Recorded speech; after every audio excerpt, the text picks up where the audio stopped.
Hello everyone, welcome back to another quick and amazing tutorial. In this video, we are going to see that let's say you are using this Android phone, and if you want to rearrange all of these shortcut keys, for example, the flashlight, for example, if we want to use the screen recorder, we have to always click on this down arrow key and then use the calculator or screen recorder, whatever. So I want to place it upwards. How can we rearrange that? It's very simple.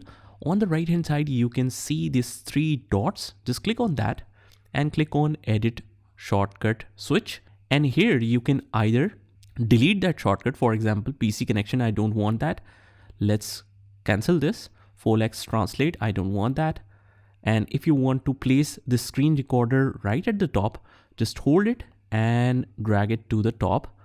And in the similar way, you can rearrange all of the icons in the shortcut. So after that, just go back and then you should be able to see all the shortcuts rearranged right away. So I hope it was a pretty helpful video, especially if you're using all of these shortcuts regularly. So if you find this video helpful, just subscribe to our channel and turn on the notification bell so that you can get notified of all the future videos. This is Saad signing off from today's video. Take care.